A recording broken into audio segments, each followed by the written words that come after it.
Hello students, good morning all of you. Today I will present my lecture in the Rathore dynasty. Rathore शासकों की सत्ता के केंद्र देखें तो राजस्थान में राठौड़ों की सत्ता के मूल थे और प्रसिद्ध केंद्र 3 हैं, जिनमें सबसे पहले जोधपुर के राठौड़ आते हैं। जोधपुर के राठौड़ों में से ही एक व्यक्ति है जिसका नाम मुगल ड्यूरेशन में आएगा। उसका बड़ा बेटा किशनगढ़ में रियासत बनाता है और जोधपुर रियासत में से ही एक व्यक्ति बीकानेर में सत्ता स्थापित करता है। तो राठौड़ों की सत्ता के केंद्र 3 फेमस हुए राजस्थान में, जोधपुर, बीकानेर और किशनगढ़। अब बात करते हैं कि राठौड़ वंश का संस्थापक कौन था। राजस्थान में राठौड़ वंश का संस्थापक राव सिंह को माना जाता है। राव सिंह सारे केवल भाटों की कथाओं को छोड़ दें, भाटों की वंशावलियों को छोड़ दें, भाटों की पोथियों को छोड़ दें, तो उसके अलावा जितने भी इतिहासकार हैं वो लगभग एक मत पर पहुंचते हैं कि राव सिंह का संबंध कन्नौज के शासक जयचंद के साथ में था। कन्नौज के शासक जयचंद के साथ में था। वंश परंपरा में राव सिंह राजस्थान में कैसे आया, इसके बारे में सारे इतिहासकारों ने अलग अलग कथाएं प्रमाणित की हैं। आप चंद्रवरदाई को लें, पृथ्वीराज रासो में उसने अलग तरीके से लिखा है, विश्वेश्वरनाथ रेऊ ने अलग तरीके से लिखा है, नैन्सी ने अलग तरीके से लिखा है, कर्नल टॉड ने अलग तरीके से लिखा है। तो ये सारी चीजें हम छोड़ करके एक चीज पर, एक कंक्लूजन पर पहुंचते हैं कि राव सिंह का संबंध कन्नौज के जयचंद के साथ में था, जो 1194 में चन्नावर के युद्ध में मोहम्मद गौरी से डिफीट हुआ और मारा गया। इसके बाद में चूंकि इसने सत्ता कब स्थापित की, टाइम के बारे में कोई जानकारी नहीं मिलती। राव सिंह राजस्थान में कहां आकर के रहा, इसके कुछ एक एविडेंस पाली की तरफ मिलते हैं। इतना माना जाता है कि राव सिंह ने इस वंश की स्थापना की थी और इसका एक अवलेख मिला है। पाली के पास में एक गांव है बीठू गांव, इस बीठू गांव से एक अवलेख मिला है जिसमें इस बात का उल्लेख है कि ये 1273 ईस्वी में सिंध के मुस्लिम लुटेरों से लड़ता हुआ मारा गया। सिंध के मुस्लिम लुटेरों से लड़ता हुआ मारा गया। अब राव सिंह के बाद में फिर देखते हैं, राव सिंह के बाद और जयचंद से राव सिंह तक की वंश परंपरा में अनेक शासकों के नाम मिलते हैं हमें। उन शासकों में एक योग्य शासक आता है मल्लीनाथ, और मल्लीनाथ का एक छोटा भाई था जिसका नाम था बीरम जी। ये बीरम जी खेड़ का जागीरदार था। बीरम जी कहाँ का जागीरदार था? खेड़। खेड़ भी पाली के पास पड़ता है। खेड़ का जागीरदार था। इसका लड़का था जिसका नाम था चूड़ा। यहाँ पर नाम पड़ेगा राव चूड़ा। एक तो ये शब्द है राव चूड़ा और एक है कुंवर चूड़ा। इन दोनों का संबंध बताऊंगा आपको। ये कुंवर चूड़ा आएगा गोहिल शासकों में। ये राणा लाखा का पुत्र है, लक्ष्य सिंह का, लेकिन इसका भी संबंध इसके साथ में है। राजनीतिक संबंध है, वो बाद में डिस्कस करेंगे। तो ये राव चूड़ा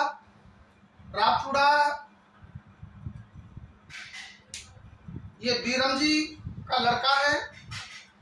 इस राव चूड़ा के साथ में, चूंकि राव चूड़ा के पास में सैनिक शक्ति हो गई थी इस टाइम पर, अगर देखें तो इनसे पहले के शासक इस क्षेत्र में प्रतिहार शासक थे और प्रतिहारों की वंशावली में एक शासक रह रहा था जिसका नाम था ऊगमसी प्रतिहार। ऊगमसी ने अपनी बेटी का विवाह इस राव चूड़ा से कर दिया और राव चूड़ा को मंडौर दहेज में दे दिया। अब यहां से राजनीति स्टार्ट होती है मंडौर। तो ये ध्यान रखें, राठौड़ शासकों की सत्ता का प्रारंभिक केंद्र कहां पर है? मंडौर में। राव चूड़ा ने ये 1380 के आसपास, राव चूड़ा 1380 से 96 तक शासन करता रहा। रावचूड़ा को भी सैनिक शक्ति की जरूरत है। रावचूड़ा के पास में महत्वाकांक्षा ज्यादा है और महत्वाकांक्षा को पूरा करने के लिए रावचूड़ा एक ऐसे व्यक्ति की तलाश करता है जो उसकी सैनिक सहायता दे सके, और सैनिक सहायता के संदर्भ में वो व्यक्ति तलाशता है। मेवाड़ का एक शासक था, मेवाड़ में चित्तौड़ जो सत्ता का केंद्र है, चित्तौड़ का शासक था राणा लक्ष्य सिंह। राणा लक्ष्य सिंह या इसी को बोलते हैं राणा लाखा। तो ये रावचूड़ा अपनी बेटी का विवाह, बेटी का नाम है हंसाबाई, हंसाबाई का विवाह और इसके साथ में कर देता है। तो जब इनके आपस में रिश्तेदारी बन जाती है तो राणा लाखा रावचूड़ा की मदद करता है, सैनिक मदद करता है, राजनीतिक मदद करता है। रावचूड़ा जब हंसाबाई की शादी कर देता है तो उसी टाइम पर रावचूड़ा अपना एक बेटा है रावचूड़ा का जिसका नाम है रणमल। ऐसे रणमल को हंसाबाई की सेवा, हंसाबाई की लक्ष्य सिंह की सहायता, क्योंकि लक्ष्य सिंह उस टाइम पर बुजुर्ग है, विवाह योग्य नहीं है, लेकिन दोनों की एज में काफी गैप है। राजपूत शासकों ने अपनी सत्ता स्थापित करने के लिए वैवाहिक संबंधों का इस्तेमाल किया। यह भी ध्यान रखें कि ये संबंध कई बार नकारात्मक भी साबित हुए। तो यहाँ इस संदर्भ में लक्ष्य सिंह अब रावचूड़ा का ही पुत्र है रणमल, जिसका नाम सत्ता में पीछे आएगा। और रणमल मेवाड़ की राजनीति में बड़ी अहम भूमिका निभाता है। अब आगे देखते हैं। तो रावचूड़ा का शासनकाल रहा। रावचूड़ा का शासनकाल देखें, ये विशेष इंपॉर्टेंट है क्योंकि अब कई बार शासकों की वंश परंपरा या शासकों की क्रमबद्धता पूछी जा रही है। तो रावचूड़ा का शासनकाल देखने को मिलता है 1380 से 1396। 1380 से 1396 ये विशेष ध्यान रखें। रावचूड़ा 1396 में एक्सपायर हो जाता है। इसके बाद में रावचूड़ा, अच्छा, शासकों की सही परंपरा भी यहीं से शुरू होती है, जो एक तिथिबद्ध तौर पर देखने को मिलती है। इससे पहले कुछ शासकों के शासन काल दिए गए हैं, लेकिन अभी तक वो स्वतंत्र राजनेता के रूप में नहीं है, स्वतंत्र शासक के रूप में नहीं है। तो रावचूड़ा 1380 से 1396। इसके बाद में आता है कान्हा। ये 1396 से लेकर के 1397 तक शासक रहता है। इस ड्यूरेशन में ये कोई विशेष अचीवमेंट हासिल नहीं कर पाता। इसके बाद में आता है राव सत्ताजी। राव सत्ताजी ये 1397 से लेकर के 1427 तक सत्ता में रहता है। राव सत्ताजी 1397 से लेकर के 1427 तक सत्ता में रहता है। अब देखिए, यहाँ पर हमको दो चीजें ध्यान रखनी है। जब राव सत्ताजी 1427 में एक्सपायर हो जाते हैं तो उन्हें मारवाड़ के सामंत और जागीरदार इस बात को ध्यान में रखते हैं कि अभी रणमल जिंदा है जो मेवाड़ में है। यहां तक इन दोनों पॉलिटिशियन को साथ लेकर के बता रहा हूं मैं। रणमल की बहन हंसाबाई का विवाह जब लक्ष्य सिंह के साथ हुआ था तो लक्ष्य सिंह ने यह प्रतिज्ञा की थी कि मेवाड़ के सिंहासन पर हंसाबाई से उत्पन्न संतान मेवाड़ के सिंहासन पर बैठेगी। तो हंसाबाई से एक बच्चे का जन्म हुआ जिसका नाम था मोकल। मोकल के संरक्षक के तौर पर रहा रणमल। मोकल के संरक्षक के तौर पर रहा रणमल। रणमल का मेवाड़ की राजनीति में हिस्सा बढ़ता चला गया। मोकल 1433 में मोकल की हत्या कर दी गई और उसके बाद में मोकल के बाद में मेवाड़ के सिंहासन पर आया राणा कुंभा। राणा कुंभा जो एक फेमस लीडर है और उसके बारे में सब जानते हो आप। राणा कुंभा के टाइम पर, अभी राणा कुंभा बालक था, तो ऐसी स्थिति में इधर मेवाड़ की गद्दी, मारवाड़ की सत्ता खाली हो गई। सत्ता जी के मरने के बाद मारवाड़ की गद्दी खाली है और मेवाड़ की गद्दी पर भी एक बालक बैठा हुआ है। तो मारवाड़ में बुला करके रणमल का राज तिलक कर दिया गया। तो अब रणमल दो जगह राजनीति कर रहा है। एक जगह तो स्वतंत्र राजनेता है मंडौर में, और दूसरी जगह है हस्तक्षेप वाली राजनीति कर रहा है। और इस हस्तक्षेप वाली राजनीति में इस रणमल ने महाराणा कुंभा के काल में, और महाराणा कुंभा का एक सामंत था जिसका नाम था राघव सिसोदिया। राघव सिसोदिया, इस राघव सिसोदिया को रणमल ने स्लॉट कर दिया था। अब रणमल राठौड़ है और वो गोहिल हैं, सिसोदिया हैं। जैसे ही राघव सिसोदिया का कत्ल किया रणमल ने, वैसे ही मेवाड़ के सामंतों में ये निश्चित हो गई कि मेवाड़ की राजनीति पर भी रणमल का आधिपत्य होगा। इसलिए मेवाड़ के सामंतों ने रणमल की प्रेमिका भारमली को साथ लेकर और इसको शराब पिलाकर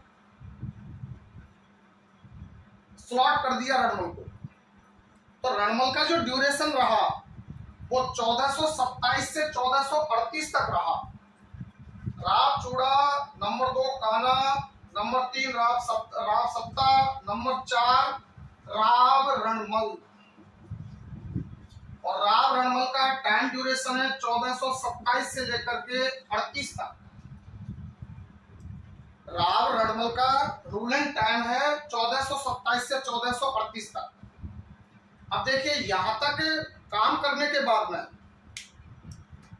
राव रणमल का बेटा था जिसका नाम था राव जोधा। अब ये व्यक्ति आता है राव जोधा, जहां से आप राठौड़ों की सत्ता का विस्तार पढ़ेंगे। राठौड़ वंश की स्थापना, राठौड़ों का राजपूताना अपना प्रभुत्व जमाना, ये बातें तो रणमल तक हैं। लेकिन राव जोधा के टाइम से आप पढ़ोगे, राव जोधा रणमल की मृत्यु के बाद, राव जोधा ये 1438 से लेकर के 88 तक शासक रहा। बहुत लंबी ड्यूरेशन है, 50 ईयर्स। जब रणमल की हत्या की गई थी उस टाइम पर राव जोधा चित्तौड़ में था। चित्तौड़ के सामंतों ने, सिसोदिया गोहिल सामंतों ने यह निर्णय किया कि रणमल के बीज वंश को खत्म कर दिया जाए। इसलिए ये जो कुंवर चूड़ा था, इसकी बात चल रही थी, कुंवर चूड़ा ने इस राव जोधा का पीछा किया। राव जोधा चित्तौड़ से मंडौर की तरफ भागते हुए मंडौर और मंडौर से बीकानेर, जैसलमेर, इन क्षेत्रों में भागता फिरा। और इसके साथ साथ ही ये कुंवर चूड़ा भी इसका पीछा करता रहा। कुंवर चूड़ा राणा लाखा लक्ष्य सिंह का ज्येष्ठ पुत्र है, जिसको आप मेवाड़ का भीष्म पढ़ते हैं। क्योंकि जब हंसाबाई का विवाह लक्ष्य सिंह के साथ हुआ था, तब इसने ये प्रतिज्ञा की थी कि मैं मेवाड़ के राज सिंहासन से त्याग पत्र देता हूं। जबकि वास्तव में मोकल का राज तिलक नहीं होना था, मेवाड़ की गद्दी का दावेदार कुंवर चूड़ा था। तो राव चूड़ा और कुंवर चूड़ा का अंतर पढ़ लेना, ध्यान रखना। तो कुंवर चूड़ा ने इसका पीछा किया, ये बहुत परेशान होता रहा। अंत में इसने अपने आप को मेवाड़ के सामंतों के सामने आत्मसमर्पण कर दिया। उसके बाद में इन दोनों के बीच में, कुंवर चूड़ा और राव जोधा, इन दोनों के बीच में 1453 में एक युद्ध भी हुआ। और उस युद्ध में राव जोधा की तरफ से लड़ रहे थे हड़बूजी सांखला। हड़बूजी सांखला ठीक है ना। ये हड़बूजी सांखला इस युद्ध में लड़ते हुए वीर गति को प्राप्त हुए, जिन्हें मारवाड़ में लोक देवता के रूप में पूजा जाता है। सारे राजस्थान में, पूरे राजस्थान में लोक देवता के रूप में पूजा जाता है हड़बूजी सांखला। अब यहाँ पर ये ध्यान रखें, एक लोक देवता आ गया। ये लोक देवता कौन से युद्ध में लड़ता हुआ मारा गया? 1453 में। इस संघर्ष के बाद में 1453 में ही, ध्यान रखें, 1453 में कुमारचूड़ा किसका रिप्रेजेंटेटिव है? राणा कुंभा का। राणा कुंभा का। और इधर ये राठौर शासक है। तो राव जोधा और राणा कुंभा के बीच 1453 में राव जोधा हार गया। हार में ये हड़बूजी सांखला वीर गति को प्राप्त हुए। तो जब सरेंडर होकर के राव जोधा ने और राणा कुंभा के साथ में एक संधि की, जिसको बोलते हैं आवल बावल की संधि। आवल बावल की संधि। इस संधि के संदर्भ में भी, आवल बावल जगह के संदर्भ में भी बहुत तरह की दंत कथाएं प्रचलित हैं। लेकिन यह है कि जहां तक बबूल के पेड़ थे, बबूल के पेड़ों की पाली के तरफ, पाली के उत्तर में वो क्षेत्र इसको मिला और पाली के दक्षिण की तरफ का क्षेत्र राणा कुंभा के पास रहा। तो ये आवल बावल की संधि का नाम इसलिए आता है। अब देखिए, ये राव जोधा एक श्रेष्ठ रूलर के रूप में है और ड्यूरेशन भी पूरी है 1438 से 1488। यही व्यक्ति था जिसने सबसे पहले चिड़िया टूक पहाड़ी पर एक दुर्ग बनाने का प्रारंभ किया, श्री गणेश किया, जिसका नाम है मयूरगढ़ दुर्ग या जोधपुर किला। इसमें जब इसको किसी ने बताया कि इसमें किसी एक व्यक्ति की बलि दी जाएगी तो इस पर आने वाली पीढ़ियां लंबे समय तक राज करेंगी। इसलिए किसी ब्राह्मण से पूछ करके या किसी भाट से, चारण से सलाह मशवरा करने के बाद में एक मेहर नाम के व्यक्ति की बलि दी गई और उसके बाद में यह दुर्ग का निर्माण कार्य प्रारंभ हुआ 1459। ये ध्यान में रखें, अपने नाम पर जोधपुर नगर बसाया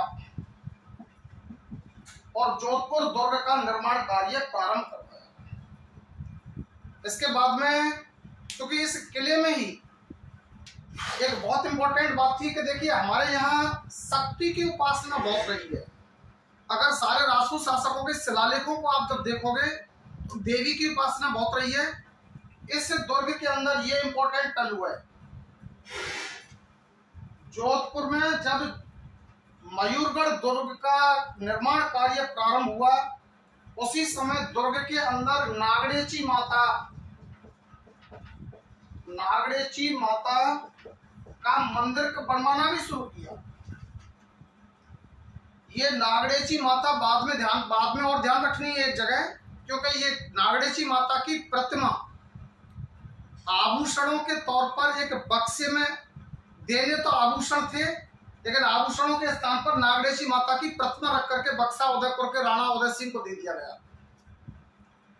तो वहां पर ही ध्यान रखना है। तो नागड़ेची माता मूलतः जोधपुर दुर्ग में राव जोधा के द्वारा स्थापित की गई बनवाया हुआ मंदिर था। राव जोधा की रानी थी जसमादे। जसमादे ने रानीसर तालाब का निर्माण करवाया। राव जोधा ने अपनी माता कोड़मदे के नाम पर, राव जोधा ने अपनी मां कोड़मदे के नाम पर कोड़मदेसर तालाब का निर्माण करवाया। अब यहाँ फिर एक इंपॉर्टेंट बात आती है। राजस्थान इतिहास लेखन का एक सर्वश्रेष्ठ व्यक्ति माना जाता है जीएच ओझा। जीएच ओझा का स्टेटमेंट ध्यान रखना है।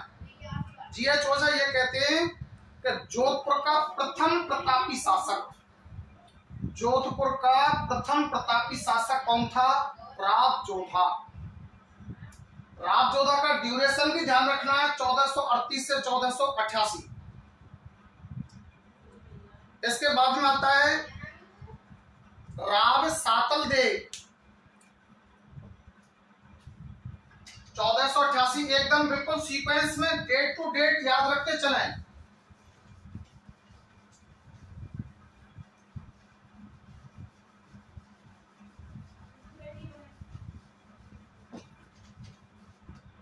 डेट टू डेट याद रखते चलें।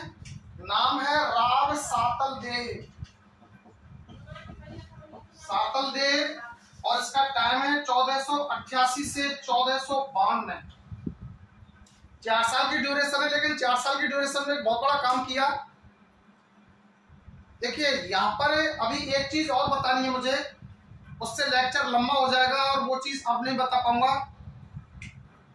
भारत में 1206 में मुस्लिम सत्ता स्थापित हो गई, जिनको बोलते हैं सल्तनत काल, सल्तनत काल। और ये सल्तनत काल रहा 1206 से लेकर के 1526 तक।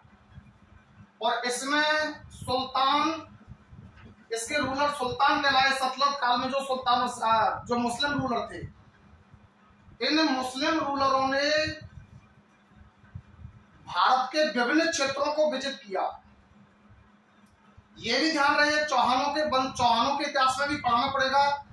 और वैसे भी ध्यान रखें, क्योंकि तराइन का द्वितीय युद्ध जो पृथ्वीराज चौहान और मोहम्मद गौरी के बीच हुआ था, वही इस सत्ता की स्थापना का महत्वपूर्ण सेंटर पॉइंट है।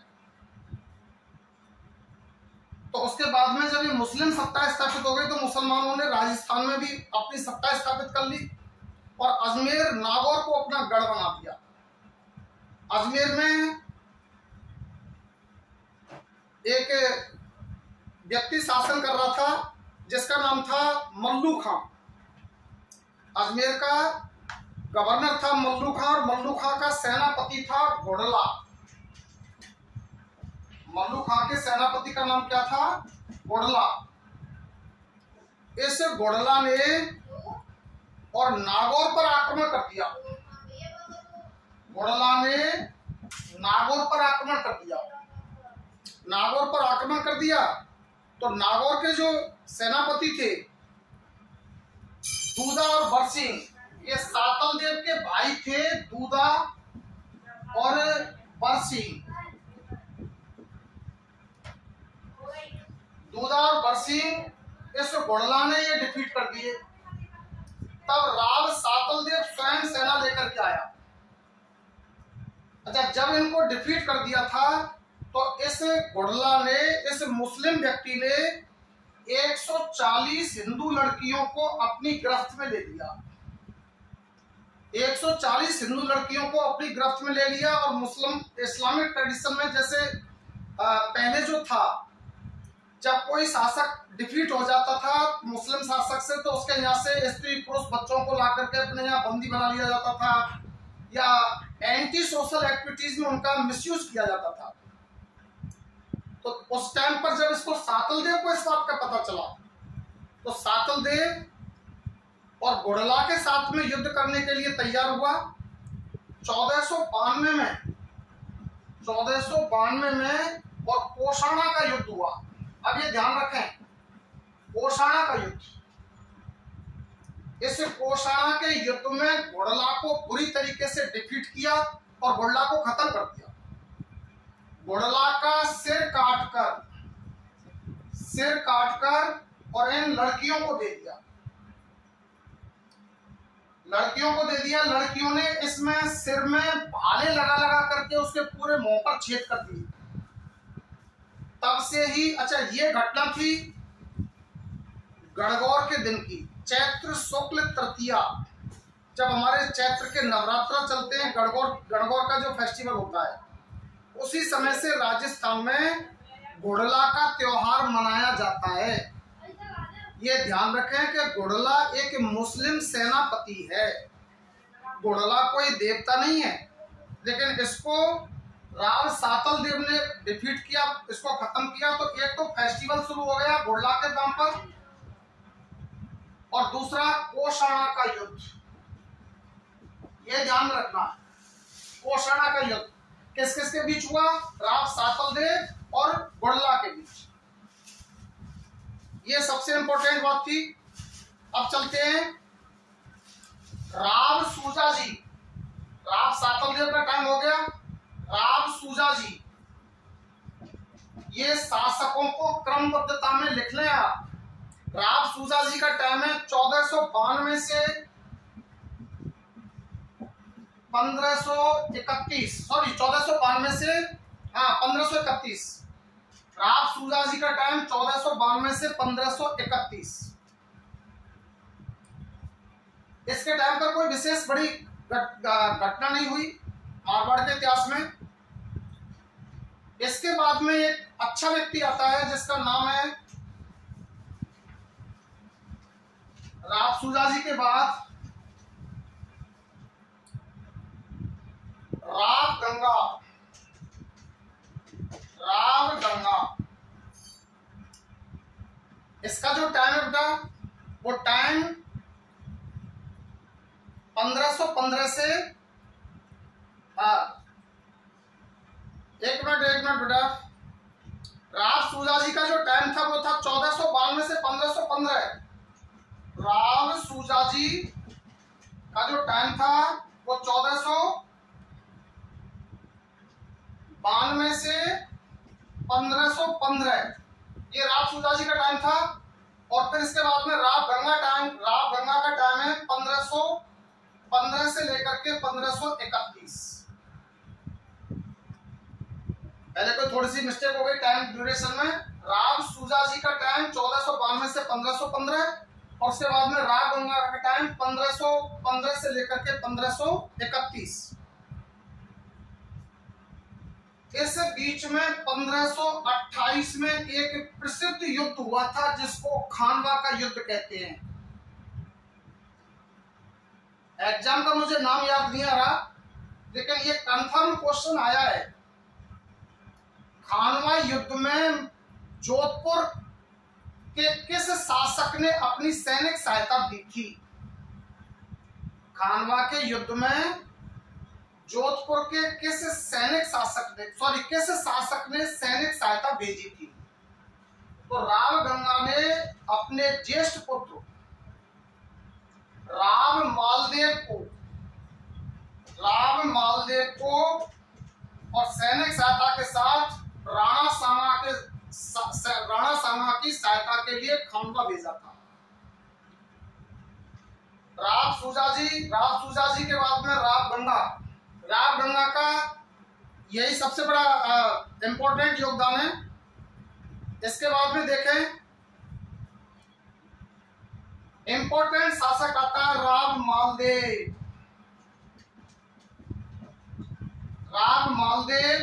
1531 से लेकर के 62 तक।